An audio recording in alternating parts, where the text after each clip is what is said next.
Absolutely first class.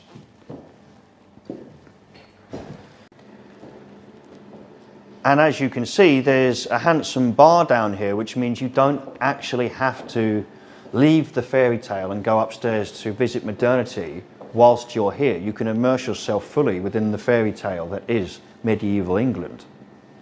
For me, that's incredibly special. And if I was here at this venue, having some sort of party, I would really like that, because it means I can only pop upstairs to go into the garden if I was a smoker or catching a bit of fresh air. I don't have to leave this space and break that third wall. Now, being built in the 1300s, it would have been a very turbulent time.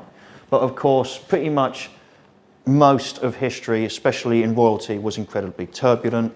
We like to think that royals were spoilt or they had a good life. In reality, there was high expectations of them, and it was much tougher being in the upper classes in the Middle Ages or beforehand than what we relate to today. So peasants or serfs, they didn't see a sword unless their lord or landlord actually put one in their hand for a battle. Whilst if you was born into a high-end family, you were taught how to fight by a great knight.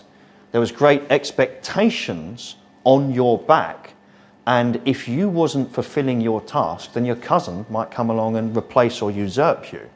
Being in a high-end family was like a business. It wasn't how we consider a family today. And it wasn't like if we go over to Victorian England, by the time we got to Georgian England, these were very plastic monarchs. It's quite famously known that George III and IV were in massive envy of Napoleon, because Napoleon was still a real soldier. So by the time we catch up to recent centuries, our royal family, our upper classes, are spoilt brats. They don't have to go out there and earn their keep. Whilst for longer than it hasn't been the case, our royals and upper classes had a lot of pressure on. And I think a lot of people out there, and this is up for debate, probably have rather been a serf than actually been in those royal households, depending on what you want out of life.